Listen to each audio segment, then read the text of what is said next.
Assalamualaikum warahmatullahi wabarakatuh. Halo sahabat Amerta, bertemu lagi dengan kami di Amerta Property Channel. Nah, setelah kemarin kita sudah bahas nih mengenai cara baik untuk pilih properti yang aman dan juga agentnya ya. Nah, di episode kali ini kita kedatangan tamu yang sangat spesial sekali. Beliau ini seorang notaris dan juga developer, mempunyai proyek juga, notaris juga, dan beliau ini masya Allah cantik sekali ya, masya Allah masya Allah pokoknya mah. Nah, selamat datang Bu Lia. Iya, Mbak Firda.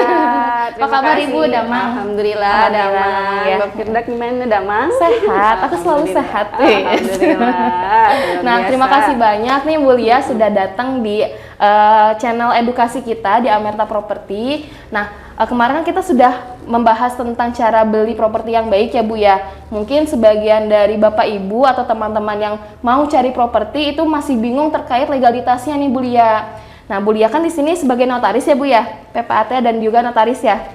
Terus juga selain itu, Bu Lia juga sudah punya developer, maksudnya mendevelop satu project juga gitu ya. Pastinya udah paham banget nih step-stepnya seperti apa dan kira-kira apa aja sih Bu yang harus diperhatikan oleh seorang konsumen gitu ya bagi peminat properti, apalagi pemula gitu, supaya mengetahui project ini tuh aman untuk dibeli sehingga tidak merugikan nanti pembeli ke depannya gitu Bu Lia. Mungkin boleh Bu di share tipsnya apa nih gitu kan, kita pengen tahu nih Bu Lia. Misalkan Bu Lia sebagai konsumen pengen beli satu project gitu ya, kira-kira apa nih yang bakal Bu Lia perhatikan atau ketahui sebelum membeli project itu gitu Bu. Ya, baik, saya jawab sesuai dengan yang saya tahu ya. Siap.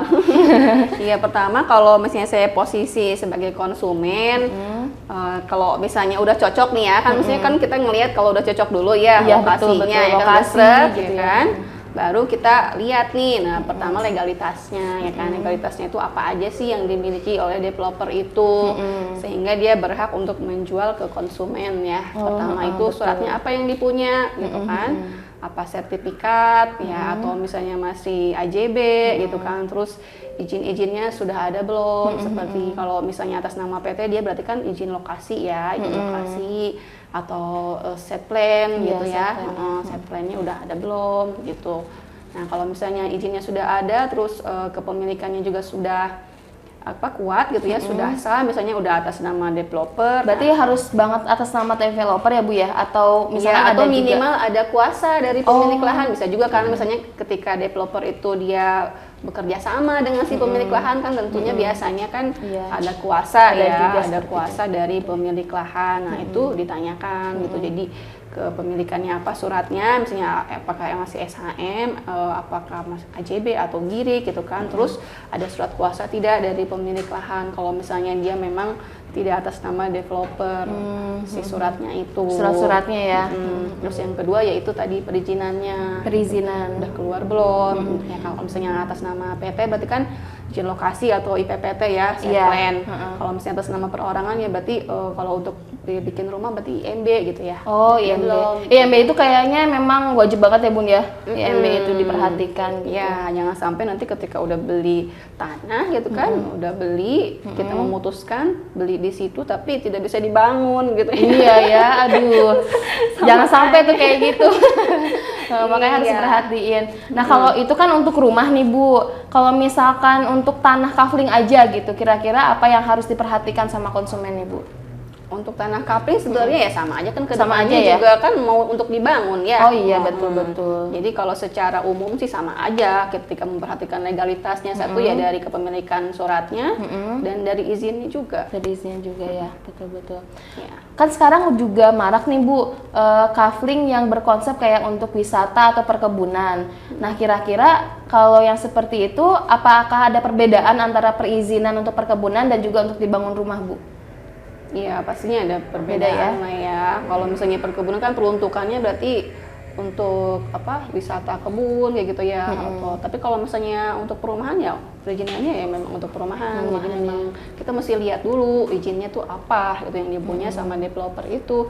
Dan kita juga membeli itu tujuannya untuk apa? Apakah misalnya memang untuk bikin rumah, untuk invest aja, atau misalnya memang betul mau apa beli apa yang konsepnya wisata gitu kayak gitu. Nah itu mesti ya tergantung kitanya gitu seperti apa tujuannya tujuan kebutuhannya untuk apa gitu ya, itu yang harus diperhatikan gitu ya. Nah juga ini sih Bu, misalkan kan banyak juga nih konsumen gitu ya masih belum terlalu paham mengenai legalitas SHM itu apa sih, AJB itu apa sih, SHGB itu apa sih, dan tahapan-tahapan yang awal dari awal sampai akhir tuh bagaimana gitu. Nah itu mungkin Bu bisa diberitahu kepada konsumen nih. Ya, pertama itu SHM yang paling kuat ya. Yang paling kuat ya. Yang paling kuat itu. Jadi SHM itu sertifikat hak milik. Betul. Sertifikat hak milik itu dia tidak berjangka, ya, dia tidak ada masa berakhirnya. Oh gitu. Ketika membeli sudah SHM ya sudah, berarti kan sampai nanti mau diperjualbelikan atau sampai nanti mau diwariskan, dihibahkan. Itu tidak perlu kita memperbaharui haknya lagi. Kalau misalnya SHGB itu kan sertifikat hak guna bangunan, artinya diberikan dari BPN itu untuk membangun saja ya, berarti bukan hak milik apa gimana? Hak untuk membangun. Hak untuk membangun. Ya, jadinya ketika dikasih tanah itu harus dibangun gitu. Kalau misalnya tidak dibangun, jadi selamanya ada jangka waktunya, mesti diperpanjang lagi gitu ya. Mesti diperpanjang lagi gitu kalau misalnya udah habis jangka waktunya. Terus kalau misalnya mau dijadikan hak milik, misalnya dari SHGB mau jadi hak milik, nah itu bisa juga asalkan syaratnya udah dibangun rumahnya. Oh gitu. Jadi ada IMB-nya dulu gitu. Kenapa dia SHGB Bu? Apakah misalnya tanahnya itu atau milik pemerintah kah atau bagaimana Bu? Ya itu bedanya nih. Jadi kalau misalnya ketika membeli si konsumen itu kan sertifikatnya itu atas nama PT. Nah PT itu kan nggak boleh hak milik ya. Oh gitu. Ini itu kan SHGB statusnya. Statusnya. Kalaupun misalnya hak milik tadinya belinya, tetap harus turunkan dulu jadi hak guna bangunan. Walaupun misalkan kayak perusahaan ini tadinya tuh beli ke satu orang dengan legalitasnya udah SHM nih hak milik. Tapi dia ketika mau membuka proyek di atas namakan harus di atas namakan PT dulu sehingga jalurnya jadi SHGB gitu ya Bu ya. Iya, jadi harus diturunkan dulu bahkan gitu kalau misalnya udah SHM tadinya jadi SHGB atas nama PT. Nah kan ketika jualan ke konsumen juga kan SHGB pastinya ya. Nah, tapi konsumennya bisa naikin ke SHM? Bisa, syaratnya ya dengan dibangun rumahnya dulu gitu ya. Udah ada IMB-nya, udah ada. Kalau misalnya PT berarti ada izin site plan gitu ya, ILOK atau IPPT. Terus IMB rumah, nah, udah tinggal dinaikkan aja ya. Jadi hak milik. Kalau misalnya gini Bu, masih ada satu lahan itu yang dia itu masih kayak girik gitu ya, kan ada girik apa letter C ya, apa sama aja ya? Iya sama. Oh, sama aja ya. Itu girik. Nah itu tahapan-tahapannya menjadi SHM tuh kira-kira apa aja nih? Dari girik harus ke apa dulu tuh Bu, sampai ke SHM? Ya itu banyak banget nih itu. Banyak banget ya? Banyak banget. Sekilas saja Bu, sekilas. Sama tahapannya juga panjang. Kalau misalnya itu makanya kenapa lama gitu ya pengerjaannya dari masih girik itu artinya tanah hak milik adat ya. Hak milik adat itu kita naikkan dulu jadi AJB tuh, kita bikin dulu AJB ya kan. Udah bikin AJB baru bisa dikonversi ke hak milik gitu kan, atau istilahnya pengakuan hak gitu. Nah itu bisa ke BPN gitu ya, disertifikatkan atas nama sesuai dengan yang di AJB-nya itu gitu. Nah prosesnya apa aja ya, itu pertama tadi masih ada AJB-nya dulu. AJB abis dari AJB masih ada warkah desa. Warkah desa tuh apa aja, yaitu terdiri dari riwayat tanah ya kan, dari zaman tahun 60 tuh mesti ada, sampai yang sekarang pemiliknya menguasai tanah tersebut gitu kan. Nah itu mesti ada turun-temurun kayak gitu. silsilah dia pernah jual ke siapa, pernah jual ke siapa gitu mungkin ya? Misalnya atau dari dulu dapat dari warisan kah, atau misalnya dapat dari jual beli kah, atau hibah kah. Nah itu mesti dicek ke desa gitu kan, namanya riwayat tanah gitu. Jadi mesti runut gitu ya. Misalnya dari sini sampai ke yang sekarang menguasai tanah itu gitu. Berarti terus, panjang juga ya memang prosesnya? Iya, panjang. Itu kan riwayat tanah udah fix, oke gitu kan. Terus lanjut ke ini tidak sengketa ya. Surat tidak sengketa ya. Surat tidak sengketa. Jadi nanti minta juga tuh ke desa gitu kan, surat tidak sengketa yang ditandatangani sama kepala desa ya, kalau misalnya di kabupaten atau kelurahan ya, kalau di kota ya. Nah terus abis itu letter C juga harus ada ya, letter C-nya tuh nomor berapa sih yang tertulis dari sejak tahun 60 itu di desa. Itu patokannya selalu harus dari 60 tahun 60 dari, itu? Iya, soalnya kan sejak tahun itu ya ada C-nya itu. Oh iya. Kalau kesini kan Riwayat udah tanah. ada agraria tuh. Nah itu baru didaftarkan di kantor pertanahan. Kalau dulu kan belum ada ya kantor pertanahan. Jadi semua data-data itu adanya di kantor desa atau di kelurahan gitu. Baru setelah itu ada AJB. Kalau dulu kan nggak ada AJB, jadi jual belinya bersifat segel doang kali ya, di bawah tangan gitu. Bawah Tapi tangan ya. ada segelnya kayak gitu. Nah itu biasanya semuanya catatannya ada di desa atau kelurahan gitu. Jadi itu namanya 3 serangkai. 3 serangkai ya. Apa aja tuh Bu 3 serangkai? Riwayat tanah, letter C dan tidak sengketa. Oh, itu yang mesti ada. Yang mesti ada untuk ke proses pensertifikatan. Oh, sertifikatan. Berarti kan tadi tidak sengketa, riwayat tanah dan letter C gitu ya. Letter C. Harus dia ada. Nah, itu yang paling penting sih itu dulu. Nanti ada lagi tuh berkas-berkas untuk pensertifikatan masih banyak lagi. Selain itu kayak misalnya surat penguasaan fisik bidang tanah ya kan. Jadi artinya si pemilik yang sekarang tuh benar-benar menguasai suratnya, juga menguasai fisik tanahnya gitu kan. Jangan sampai misalnya suratnya ada gitu tapi fisiknya udah dikuasai orang. Nah itu juga kan nggak bisa kayak gitu ya. Iya, sengketa jadinya. Iya sih benar. Tapi kalau untuk konsumen mah sebenarnya ini udah maksudnya diserahkan langsung ke developer ya Bu ya. Ya mungkin kalau developer juga serahkan ke ahlinya aja ya. Iya betul. Developer harus serahkan ke ahlinya gitu. Ke ahlinya yang mumpuni ilmunya gitu ya, biar nanti nggak tangan sini gitu di ya. tengah jalannya biar beres lah betul, gitu ya.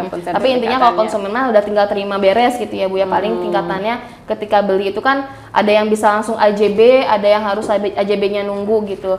Berarti kalau misalkan kita beli satu bidang tanah dalam kawasan ataupun biasa gitu ya, berarti kalau udah AJB itu udah istilahnya ada aman sedikit lah udah gitu ya. Udah kuat lah gitu AJB ya. juga. Tinggal didaftarkan ke kantor pertanahan gitu. Kalau misalnya AJB itu statusnya kan dianggapnya masih girik juga sebenarnya.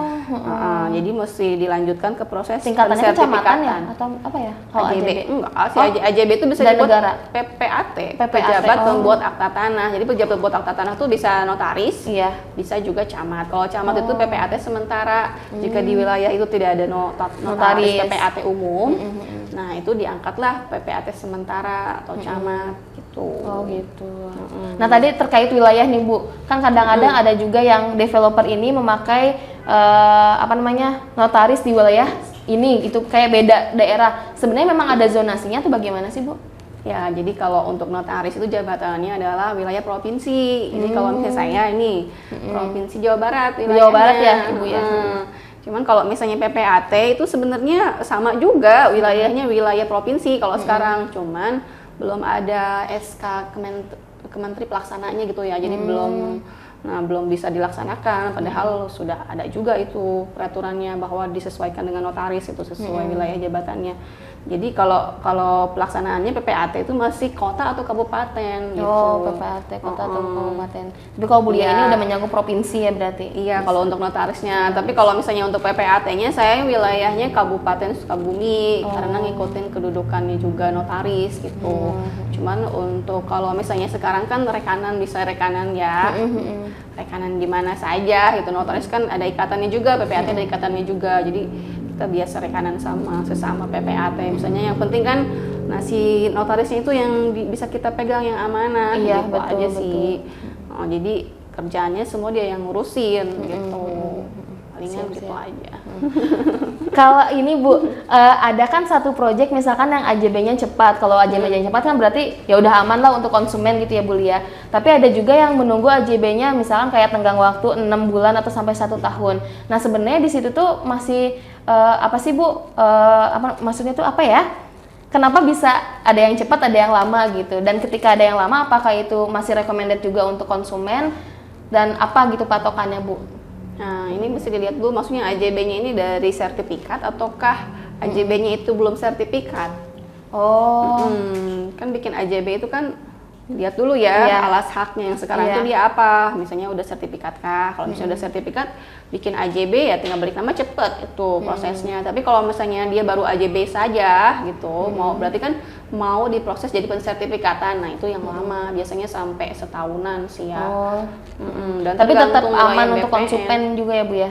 Aman, yang penting sih intinya kalau konsumen tanyanya AJB aja, udah ada belum AJB-nya gitu. Kalau udah ada AJB ya berarti udah kuat Iya ya, oke. secara Ih, hukumnya. mantap nih, seru banget nih bahas tentang legalitas ya. Karena memang banyak banget nih yang kita kan kalau beli yang penting, oh taunya SHM, taunya apa, ternyata kan masih ada agak di bawahnya yang masih kuat untuk konsumen juga gitu ya Bu Lia. Kira-kira selain dari yang tadi Ibu sampaikan, apa aja, apalagi nih Bu yang perlu diperhatikan sama konsumen sebelum membeli properti? Sebelum membeli properti ya tadi kan udah ya kayak misalnya legalitasnya itu Tadi legalitas kepemilikannya. sudah, riwayatnya, izin-izinnya gitu. izin-izinnya itu ya. Kalau misalnya udah itu 2 poin itu sebenarnya udah lumayan ini sih ya, udah lumayan kuat kalau Kuat ya untuk konsumen. Jadi konsumen sudah tidak perlu ragu lagi untuk berinvestasi atau beli aset di situ ya Bu. Oke deh, siap-siap. Masya Allah, keren banget nih. Bu Lia ini udah cantik, pinter gitu kan. Banyak banget wawasannya, Masya Allah. Nah, mungkin sampai sini aja Bu pembahasan kita. Mudah-mudahan informasi yang Bu Lia sampaikan bisa memberikan manfaat untuk Bapak Ibu, teman-teman yang memang lagi mencari properti gitu ya, tapi masih ragu nih mengenai legalitasnya, masih awam gitu. Nah, tadi udah dijelaskan sama Bu Lia seperti apa tips dan triknya gitu. Nah, untuk selanjutnya, kalau misalnya untuk Bapak Ibu dan teman-teman yang ingin membeli atau mencari aset properti yang aman, nanti bisa menghubungi amertaproperty.com. Insya Allah di sini kami menjualkan properti yang memang secara legalitas sudah aman, lalu juga kita sudah verifikasi nih Bu. Sekarang kita menjualkannya, kan kita juga nggak mau ya kalau misalkan menjualkan barang yang memang ada problem atau bagaimana gitu. Jadi kita menseleksi sekarang properti mana aja atau proyek mana aja yang bisa kami jualkan gitu Bu Lia. Nah, nanti bisa menghubungi amertaproperty.com ya, atau bisa klik deskripsi di bawah ini gitu. Sampai di sini aja. Terima kasih banyak Bu Lia atas informasinya, edukasinya. Mudah-mudahan lancar. Iya, amin. Mudah-mudahan proyeknya Bu Lia tuh di mana Bu? Daerah mana? Di Serpong, di Oh, Tangsel. Serpong, Tangsel ya. Nah, yang jadi Tangsel nanti jangan khawatir, kita ada listingannya dari Bu Lia nih. Al-Madinah Premier Serpong. Asik. Siap. Makasih banyak Bu Lia. Mudah-mudahan sama-sama, proyeknya Bu Lia. lancar, sehat Amin. selalu Alhamdulillah dan juga. selalu diberi kemudahan. Amin ya rabbal alamin. Oke, terima kasih Ibu. Sampai di sini aja. Wassalamualaikum warahmatullahi wabarakatuh. Dadah.